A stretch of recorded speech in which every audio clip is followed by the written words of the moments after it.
Excellencies, distinguished participants, ladies and gentlemen, it's my pleasure and honour to speak at the launch of the Bangladesh Impact Investing Strategy and Action Plan here today. My name is Jonathan Wong. I'm the Chief of Technology Innovation at the United Nations Economic and Social Commission for Asia and the Pacific, or ESCAP. Let me start by, of course, mentioning the Sustainable Development Goals as I work for the United Nations. The SDGs have increasingly transformed how the private sector operates. We've seen how corporations are realigning their objectives towards the SDGs, and innovative business models such as social enterprises, inclusive businesses, impact enterprises are emerging. But to scale their impact will need investment. In addition, before the pandemic, countries in the Asia Pacific region were off track in meeting the SDGs by 2030. And now, after the pandemic, they're even further off track. And even if a fraction of the $50 trillion in assets managed by the financial sector in the Asia Pacific region were channeled towards the SDGs, their achievement by 2030 would be in reach.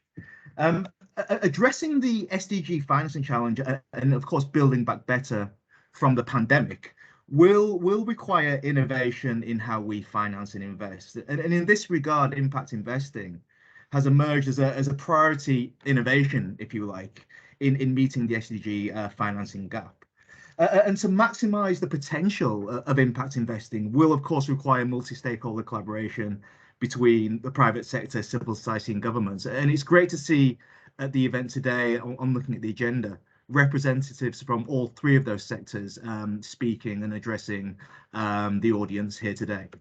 In my role at the United Nations ESCAP, I predominantly focus on supporting governments to develop and implement investment and financing strategy and policies for the SDGs. So if okay with all, I'd like to focus on the role of government in promoting impact investing.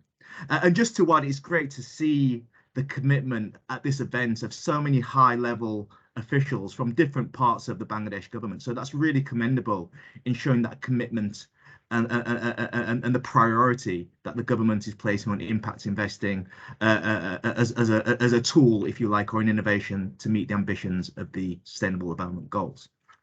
Indeed, in 2017, UN member states committed to develop enabling environments for impact investing through a UN resolution adopted by the United Nations Economic and Social Commission for the Asia Pacific. It was the first time ever the words impact investing were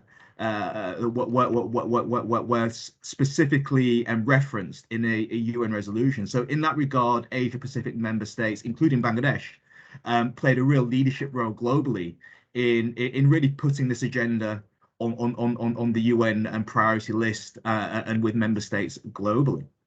And governments, of course, have a critical role to play in creating an enabling environment for impact investing. And we see within our research, which we've conducted with the Global Steering Group for Impact Investing, we've looked at the role that governments can play in that regard. And the framework we have been using is government's role as a market participant, number one, for example, through favourable procurement rules for impact enterprises, which I see as one of the recommendations in the strategy and action plan. Two, as a market regulator. And certainly we've been working with several governments in the Asia Pacific region to put in place things like tax incentives for investments in impact enterprises to really give investors that incentive to invest in this particular market.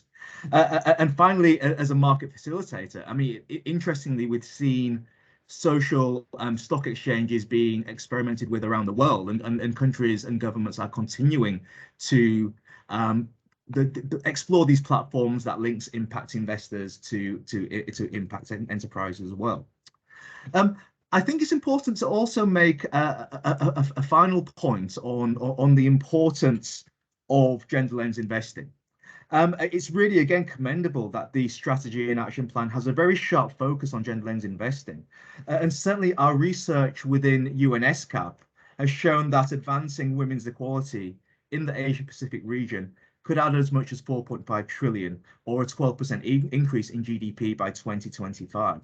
And with the economic slump that many countries are now facing, in our opinion, and it's from the research, it's quite clear that none can afford to miss out on this largely still untapped dividend of investing in women and investing for gender equality.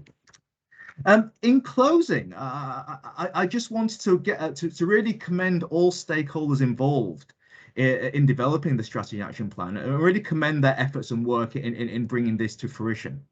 At ESCAP, we have been supporting governments to promote impact investing, social enterprise, and inclusive business, as well as broader private sector reform policies to direct the sector towards the SDGs. And on behalf of United Nations ESCAP, I really want to say to the Bangladesh government in particular, we stand ready to support you in implementing this agenda, this very ambitious agenda, going forward as well. In addition, I think it's really important to note that policy making on impact investing is still very much in its infancy. With traditional financing policy or economic policy, if you like, we know what our tools are. You know, we can play with the tax rates, kind of public spending. We know what our metrics are, rightly or wrongly, GDP. We look at inflation, kind of these sorts of things. But for impact investing, I think we still have some way to go. And I think the evaluation of policies and action plans going forward and continued innovation and policy experimentation will be critical in moving this agenda forward. And in this regard, I think certainly the Bangladesh strategy and action plan, countries beyond Bangladesh and the broader Asia Pacific region and the governments who I support would have so much to learn from your experiences in developing the action plan and indeed implementing the action plan going forward.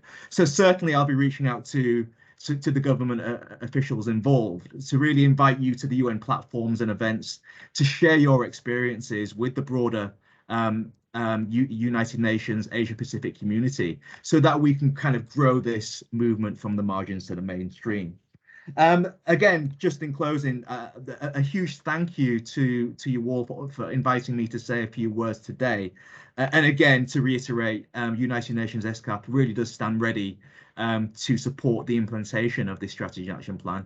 And I wish you all a very productive conversation today, and hopefully a very action orientated event as well. Thank you.